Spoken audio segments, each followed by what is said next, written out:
Lo hicimos para que la gente se siente aquí en la cabina por una rampa que tenemos en otro lado. Y llega aquí a la cabina y llega a la caldera.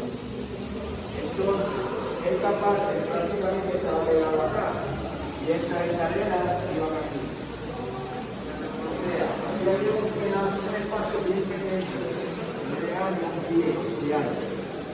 Por aquí se subía el maquinista, que era el ingeniero que conducía la máquina. Y del otro lado se subía el fogonero, que era el que echaba el carbón con su pala dentro de la caldera. Solamente había dos empleados aquí en la cabina. En aquella época existía otro empleado del tren, que le llamaban el conductor. El conductor hoy en día es el que conduce el carro. En aquella época el conductor no conducía nada. Él solamente se llamaba conductor. ¿Cuál era el trabajo de él? Estar pendiente a todos los vagones de droga, de pasajeros, de correos, de mercancías, todo eso. Y él era el que te ponchaba el boleto del tren. Ese era el trabajo del conductor en aquella época. ¿Era uno solo? Sí, eran tres, eran dos aquí y uno allá atrás. En el caso de si había un vagón de correo, el mismo vagón de correo tenía su propio conductor aparte. No pertenecía a la compañía, pertenecía al correo. Y ese era, pero ese no salía de ahí. No salía de ese vagón, ese era el trabajo de él. Era uno nada más que estaba allá atrás, pendiente a todo. Entonces, por acá tenemos una foto de una señora, decimos por él, así salía el conejita de la familia de Canadá. Se tomaba una foto, se ponía en el año, el 1921, un número de serie y hacían un catálogo para ponerse de los clientes. Las llaves que vemos aquí, las manijas, todas son de aquí de la cabina. La última etapa que hizo la caldera. Esto ya era el combustible Bunker C. Bunker C lo usa la autoridad energética para la turbina. Entonces, por acá tenemos estas dos de aquí. Son ellas en el parque de las cavernas de Río Camuy cuando nosotros fuimos. Ella estuvo allá en campo. Obviamente allá arriba en la montaña donde está el parque. Por allá nunca pasó el tren. Ella fue a parar allá en los años 80 cuando abrieron el parque para ponerla en civil, porque obviamente ella, el gobierno la tenía guardada en un almacén. La llevó a Camuy, la puso en civil allá, pero por allá arriba no corrió nunca el tren. Estuvo desde los años 80 hasta el 2016 allá en Camuy, y en el 16 nosotros fuimos a buscar. Obviamente estaba así, y la parte de atrás tenía todos sus boquetes. Eso fue un intento de repararla, pero eso se quedó en un intento, nunca. ¿No tocar? Perfecto. Van a tocar 4 pisos, 2 de centrales y 2 de recto. Van a sonar bastante duro, no se me asusten.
Tenemos uno que está funcionando y es de 30 pies.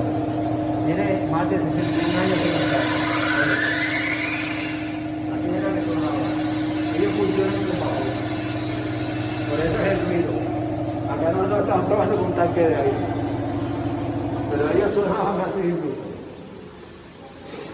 Entonces continuamos acá. Tenemos estas llaves, estas herramientas de aquí. Con estas se construyó la vía del tren. En aquella época no existían las grúas, todo era manual.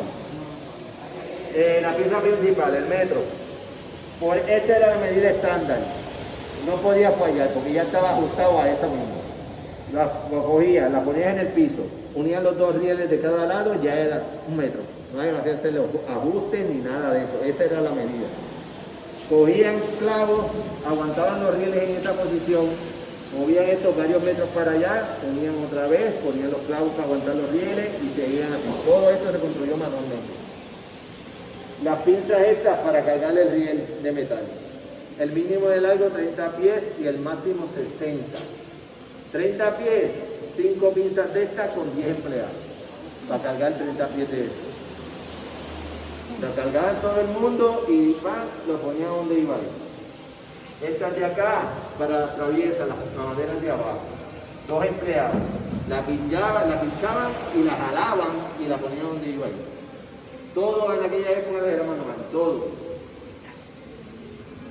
Y en aquella época se comía bien, porque para levantar este tipo de material que es pesado, la gente dice, pero la gente de antes era pobre, pero comían bien, comían mejor que nosotros.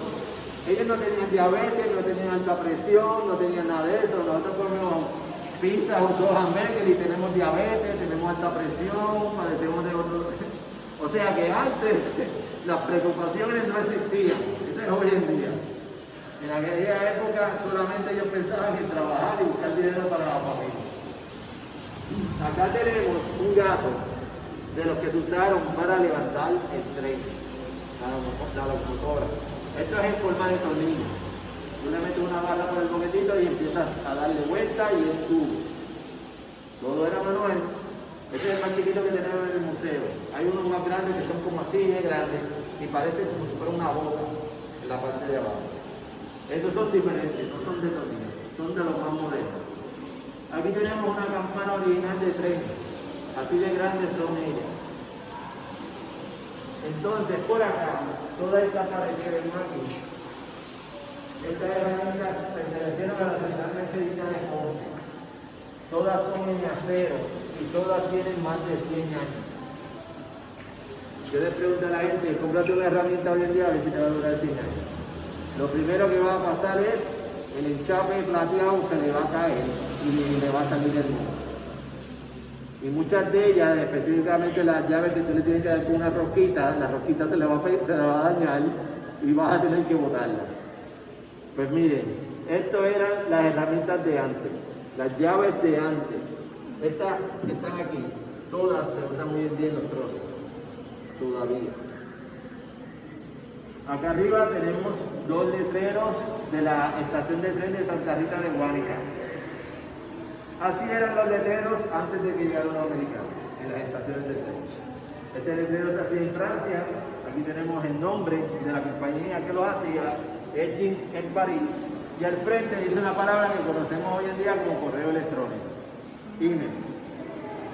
Obviamente en aquella época no existía el internet. ¿Qué sucede? Yo le explico a la gente que email significa en francés, enamel, es esmaltado, el proceso en que se hace el letrero. Sabemos entonces de dónde el americano sacó la palabra y no se la inventó. Él lo que le puso fue otro significado a la palabra. Pero email significa enamel, ¿okay? Esmaltado. Pues estos letreros eran los que tenían las estaciones de tren. ¿Qué sucede? Llegaron los americanos, estos letreros, la mayoría de ellos desapareció. Los americanos los cambiaron por unas tablas que dicen el nombre de la estación. Y era con mucho camino y esto no es el tubo, este es el canal. Por eso es que el proceso comunitario. Yo puedo dar la placa aquí en el proceso y la cerámica que estaba era el polvo. Echaban el polvito y lo metían al otro. Allá el polvito se recogía.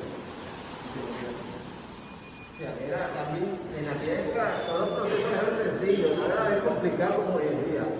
Todo era sencillo y algo de lógica si tú no vienes a ver. Bien sencilla la construcción. Entonces tenemos acá la pared, la segunda estación de Isabel, y el frente de la locomotora.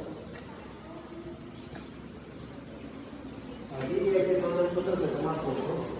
Obviamente alguna gente se va aquí hasta la rampa, hacia la esquina, y parece que está corriendo al frente de la estación. Y otras personas se paran aquí al frente y se toman fotos también. Y que pueden aprovechar la hora. Tomarse fotos. Entonces, cuando terminen ahí, ya vimos el lado arreglado y pintado de ella, que parece como si estuviera nueva, ¿verdad? Cuando terminen ahí, vamos a subir por la rampa y vamos a ver el lado original de este lado. Este lado de acá no está arreglado. Está como estaba en el parque de las cavernas del río Camón. Todo quemó y todo supo bien.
Miren cómo estaba originalmente la estructura del tren antes de que la pintaran y la remodelaran.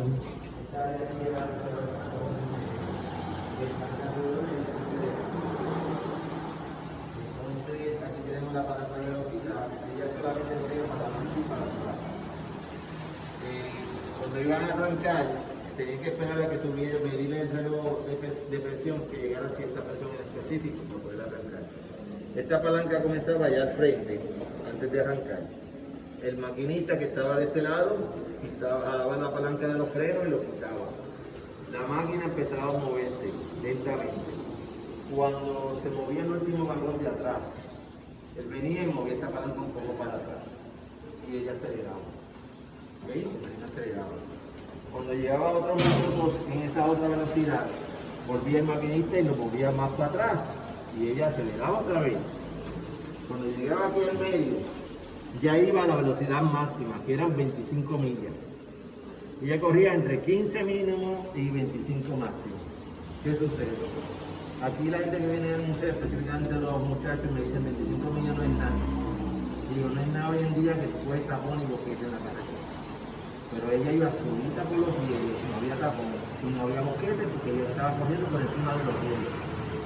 O sea que ella iba zafada a 25 millas, jalando 10 vagones atrás. ¿Ok?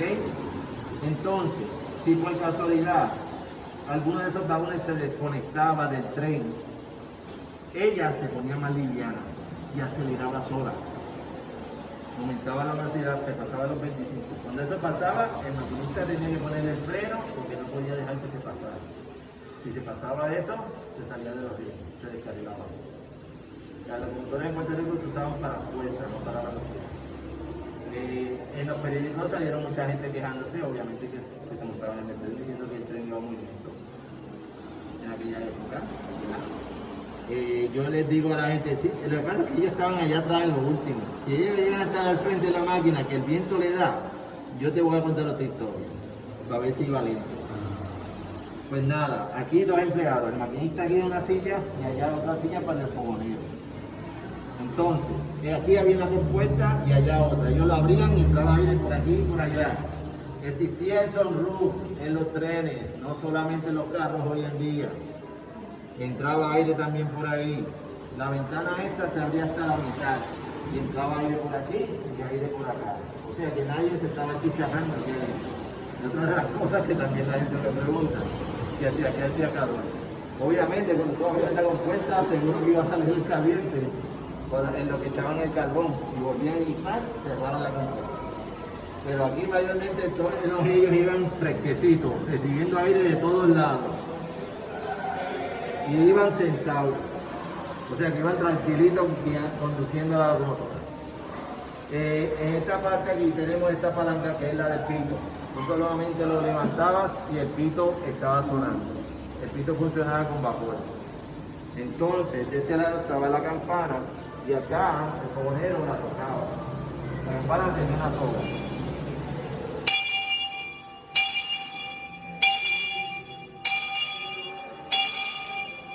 Entonces, el sistema que usaba el tren antes de llegar a la estación.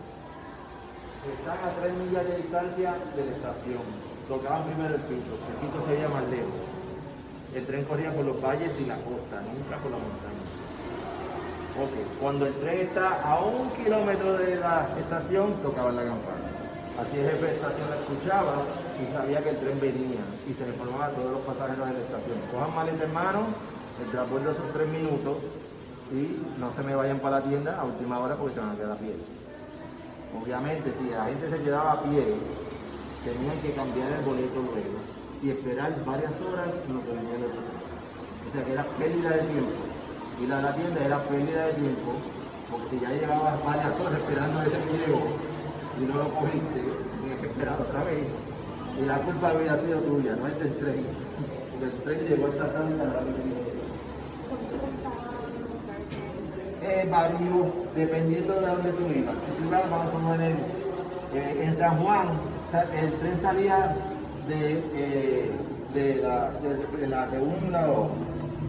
el itinerario San Juan City. Tú veas, existía San Juan City. San Juan City a San Juan Station, que era la estación más grande de San Juan, se tardaba 7 minutos en llegar. Estaban en el mismo pueblo. Pero obviamente parece que la ruta que tenía para llegar a la estación era bien larga o tenía algún tipo de curva o algo. Ahora, salía de la estación de San Juan de San Juan prácticamente se hacían los itinerarios. Y también se hacían los itinerarios saliendo de Ponce para San Juan. O sea que variaba. Dependiendo del pueblo donde tú te parabas, era el precio del boleto. En el caso, nosotros tenemos un boleto que dice Santurce Barceloneta. Santurce Barceloneta, el tren se tardaba 1 hora y 58 minutos en llegar a Barceloneta de Santurce. El costo, 50 centavos. ¿Ok? Entonces, dependiendo también de la época, ¿no? Porque al principio todo era súper barato en el tren.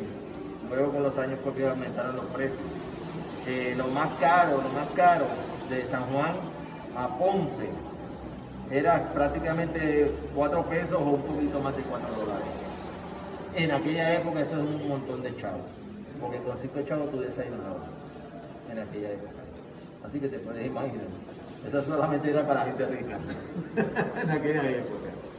La gente rica, que viajaba en primera clase, que los asientos tenían cojín, porque la mayoría de ellos, tercera y tercera clase, no tenían cojín, eran madera. Tenías que sentarte todo ese viaje en madera, ya tú sabes cómo iba a llegar. Y obviamente, según pasaban los años, también los vagones empezaron a mejorar, la calidad de los vagones, la calidad de la electricidad de los vagones, todo eso durante los años cambió. Obviamente, según llegaba la tecnología, pues seguíamos utilizando eso. Pues entonces vamos a bajar por aquí.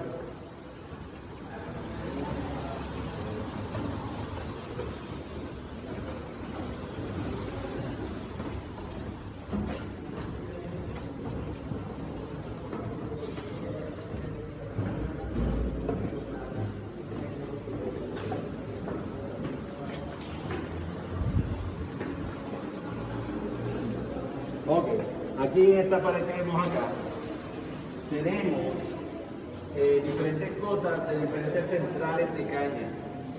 Primero que todo, el letrero este que está aquí en la esquina de cruce, Central Victoria de Carolina. Este lo conseguimos aquí en Puerto Rico con un coleccionista, que lo tenía guardado en un almacén. Esta área aquí del medio, con todos estos relojes, Central Cambalache de Arecibo. Los relojes son los que se usaban en los tachos. Los tachos en las centrales es una olla gigantesca en metal donde se calienta el jugo de caña. El jugo de caña se pone espeso, se vuelve melaza y luego pasaba a otro proceso de cristalización y se convertía en azúcar. Toda la azúcar procesada era morena, no era blanca. El proceso de ponerla blanca viene luego, cuando se le echan otros químicos y la ponen blanca. Pero yo les digo a las personas que la azúcar morena era la pura, la original.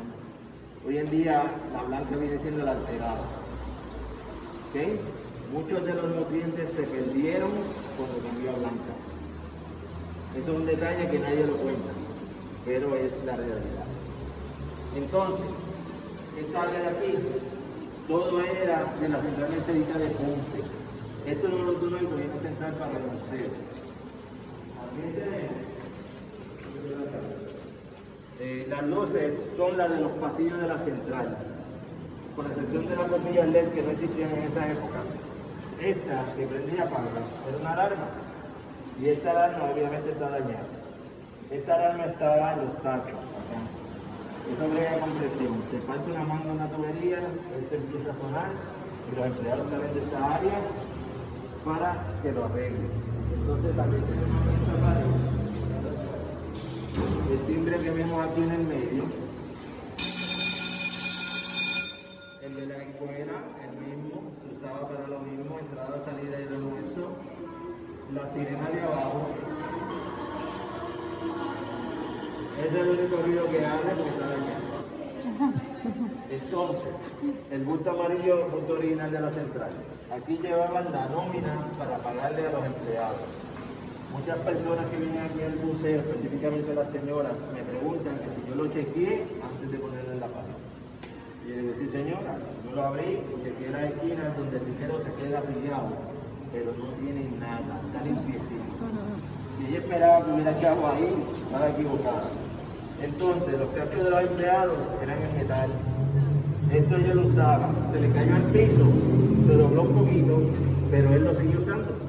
Hoy en día te ponen el capacete amarillo, se te cayó al piso y se partió. Tienes que ir ese mismo día a comprarte uno nuevo. ¿Por qué? Porque si no mañana no trabajas, por seguridad. Y además de eso, cada 5 años lo tienes que cambiar obligado por ley. Así que te puedes imaginar, en el tiempo de antes las cosas duraban, hoy en día no. Allá arriba tenemos una plancha de metal que se usaba para poner el nombre de las centrales de los sacos de azúcar. En aquella época no existían los sprays aerosol, todo era con brocha y pintura a mano. O sea, ellos ponían la plancha en el saco y le pasaban una brocha y pintaban el nombre de la central en los sacos de azúcar. Entonces, por acá tenemos la locomotora de la central mercedita de Ponce, la última que había en la central mercedita, estaba guardada en el taller. Cuando nosotros la fuimos a ver la primera vez, tenía los 2 motores diésel y los motores eléctricos que solo se mueven las ruedas. Cuando nos las entregaron, no tenía los motores diésel y tampoco tenía los motores eléctricos. Ella corre 20 millas máximo. Si se pasa de esas millas, se sale, se descarrila de los rieles. Ellas mayormente se usaban para fuerza, no para velocidad. Y ellas podían jalar 20 vagones de caña suavecitos. Este tipo de locura. Entonces por acá tenemos la telecina, la que nos compramos algunos de nosotros. Ya es de gasolina y no hay que hacer fuerza. 4 empleados también, 2 de este lado y 2 del otro lado. Uno de ellos conducía el carrito. Este carrito no usaba batería, un carrito sencillo. Prendía con una manija. Tú se le encaja en el motor, empiezas a darle vuelta y lo prende. Viene siendo hoy en día la potadora del grano, exactamente el mismo mecanismo.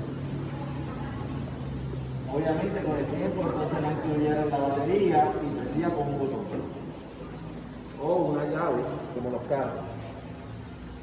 Allá en la pared tenemos el proceso de la caña. al principio cuando se siembra la caña, cuando se cosecha la caña, que se recorta, los transportes, primero fueron las carretas, luego el tren y por último los troces, que fueron los que transportaron la caña. Acá tenemos fotos de diferentes centrales que hubieron en Puerto Rico. Acá, el producto final, los sacos de azúcar. Todos estos son originales de diferentes centrales. Tenemos el azulito de la central Mercedita de Ponce, el Starlight de la esquina, Central Roy de Yabucoa, Lluvenas arriba, Central San Francisco de Guayanilla y el Royal Crystal de la Central Igualdad de Mayagüez. De la Central Igualdad de Mayagüez solamente queda la chimenea, que se ve desde la carretera número 2, cuando tú cruzas el puente de Añán, que es el de metal por donde pasaba el tren. Pues ahí todavía queda, obviamente, la chimenea. Y allá tenemos uno de los pisos que sonamos. Este es el más viejo que tenemos en el museo, 1865, y este es de 2 sonidos. Y es obviamente cobre. Este de allá es bronce y es de un sonido. Y entonces abajo tenemos entre medio los 2 pequeños de locomotora, que fueron los que sonamos al principio. Y este es el generador que también oímos a lo último. Este generador prende esa bombillita, obviamente no completa, prende prácticamente puede decirse la mitad, porque lo que prende es la parte del medio. Ya vamos a mostrárselo para que lo vean.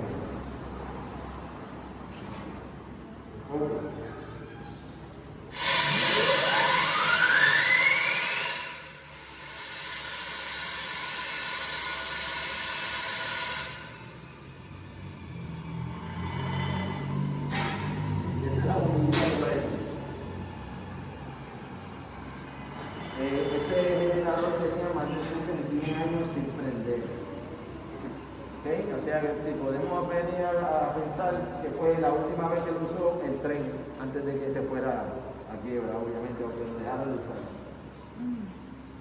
El tren llevaba 2 de para alumbrar en los vagones de pasajeros, la luz de al frente de la locomotora, la luz de la cabina y una bombilla que alumbraba hasta donde estaba el salvón. O sea que no alumbraban muchas bombillas, porque sabes que las bombillas de antes eran de menos voltios.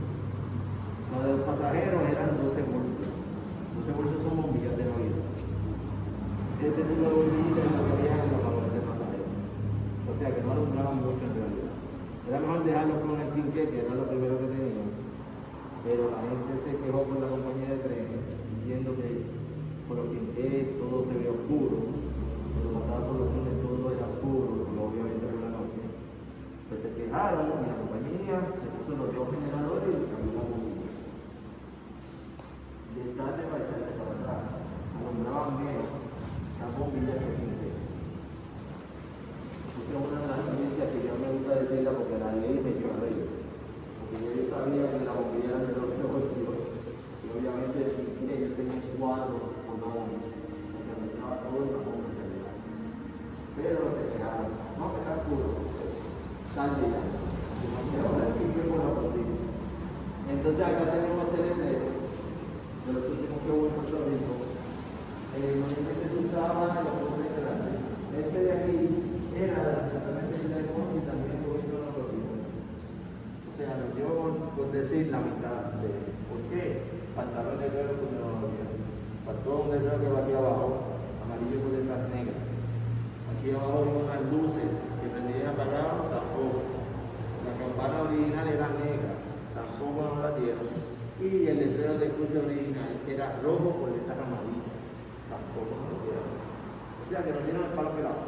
Si venimos a ver, la mayoría de los letreros y las campanas no nos las dieron. Aquellos de ahí arriba, nosotros los tuvimos que comprar en eBay, que es donde uno puede conseguir ese tipo de cosas hoy en día. ¿Okay? Y la campana también la arreglamos porque no estaba funcionando muy bien, pero la compramos.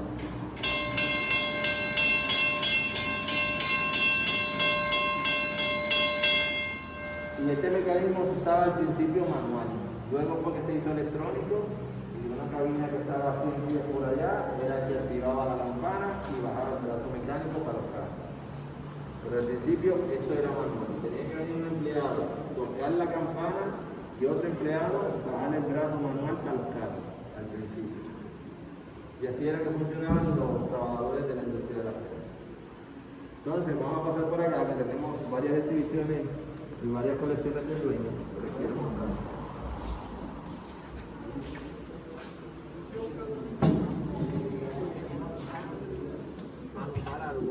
A buscar algo en tu teléfono.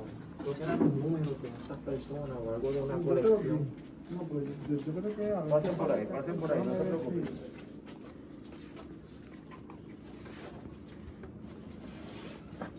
Ok, pues primero que todo, esta vitrina de aquí, con estas monedas y estas fichas que vemos aquí.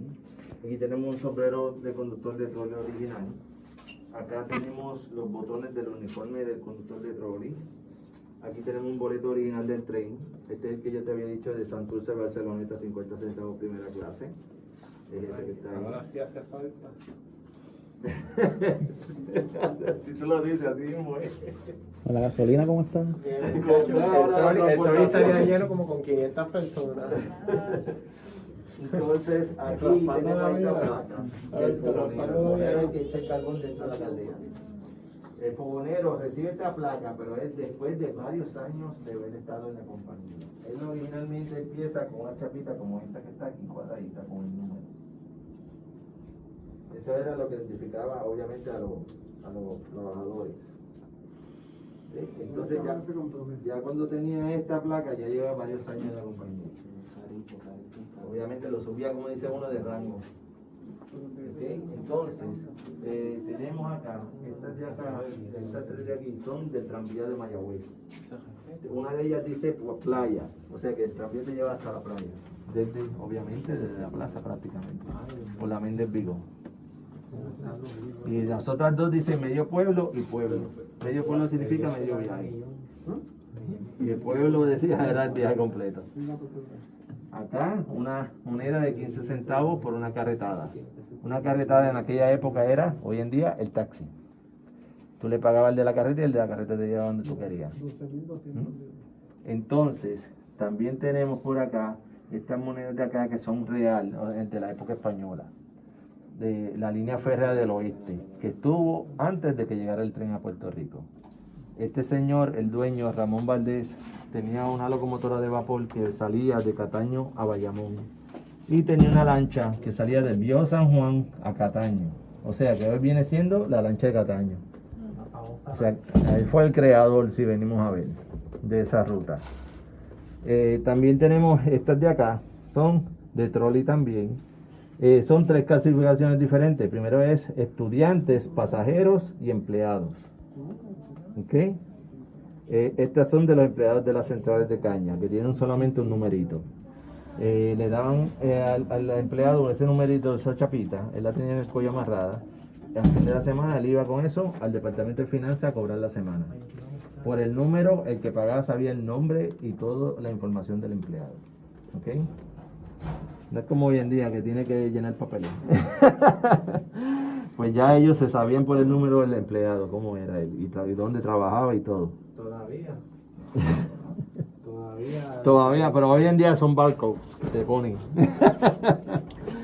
Entonces, tenemos un documento original con la firma de Ramón Valdés, el creador de la línea férrea del oeste. Aquí tenemos dos reportes anuales de una compañía de trolley. Obviamente en el reporte salen el dinero que ganaron en el año, los pasajes, la gente que transportó, los accidentes, todo el tipo de información que sucedió en el año en la compañía. Y por acá, en esa otra vitrina, tenemos la maqueta de la estación de San Juan, la más grande que hubo en Puerto Rico. Este edificio es una réplica de una estación de Francia. ¿Ok? Así mismito. En forma de L y la torre en el medio del reloj.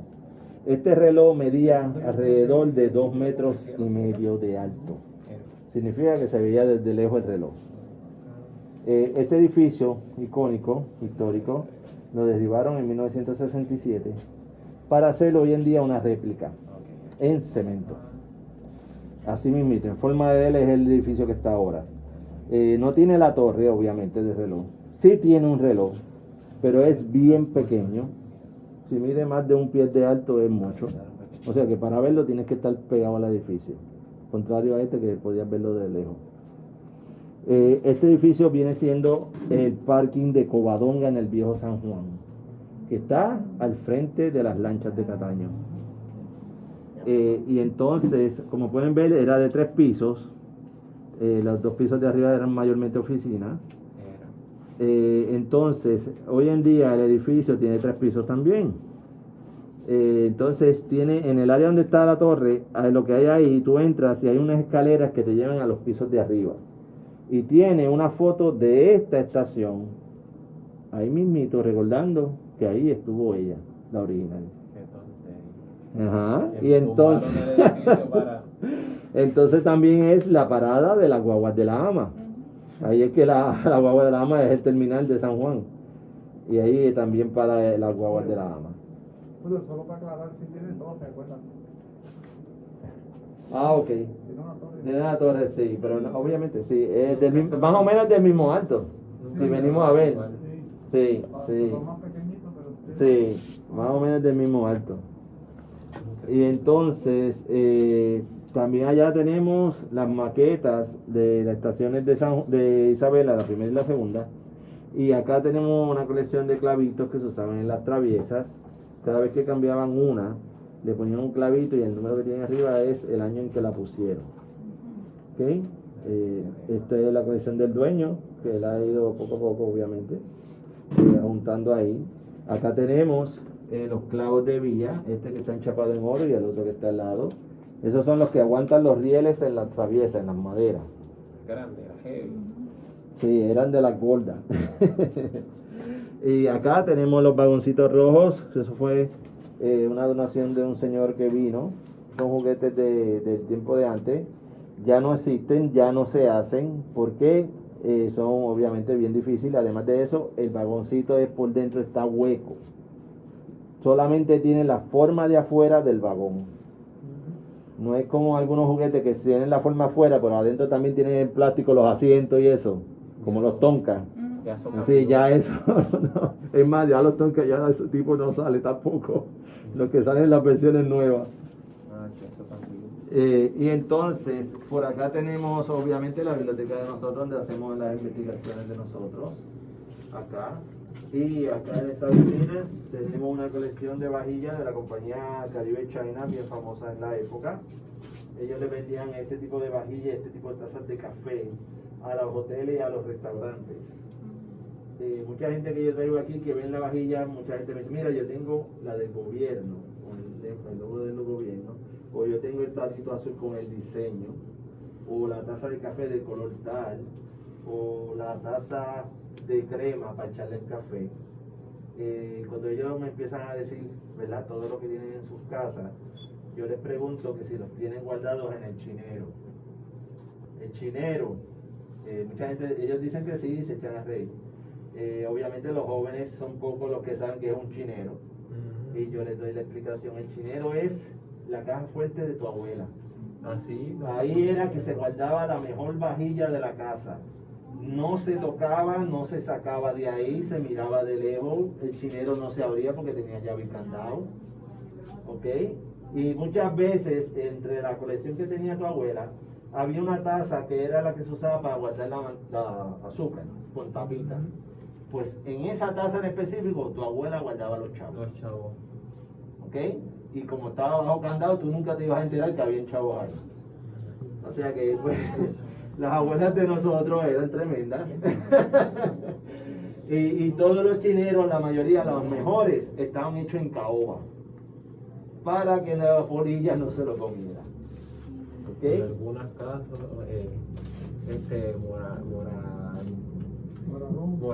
Moralón también. Sí.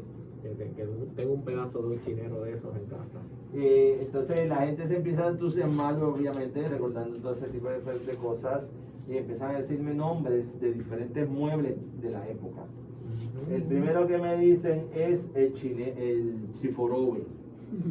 El chiforobe es una mezcla de closet con gaveta. Es así de alto. De este lado tiene gavetas y de este lado tiene un área como un closet. Tú abres la puerta y enganchas el pantalón y la camiseta. Y ya. Y ya.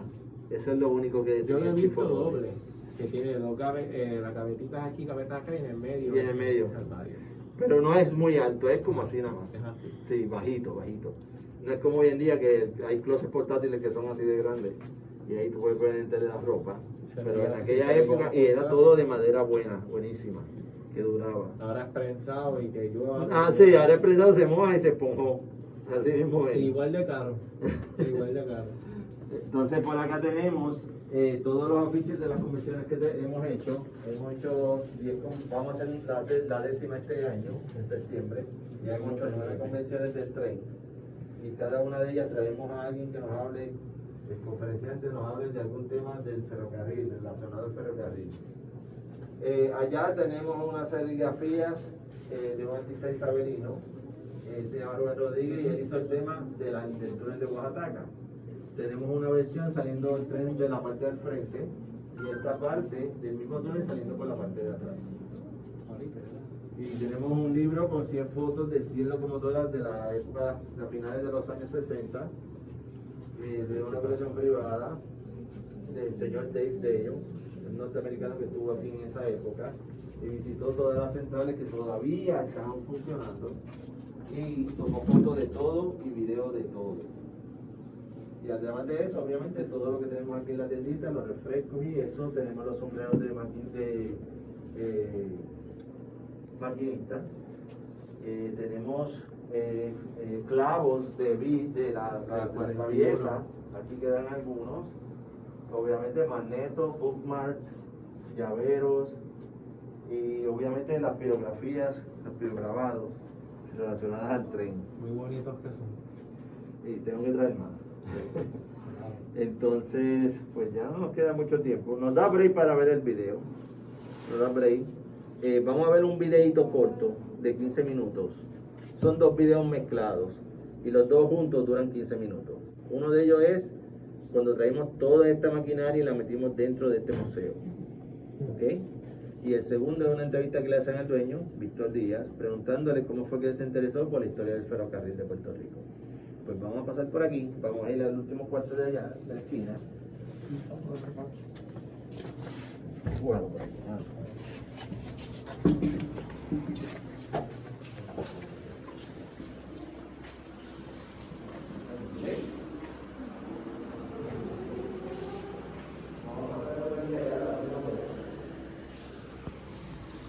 Gente, esta fue la aventura en el Museo del Tren. Yo voy a cortar el video aquí porque vamos a ver una película ahora, pero si quieren tener la experiencia completa les recomiendo que visiten el Museo del Tren aquí en el pueblo de Isabela. Es espectacular.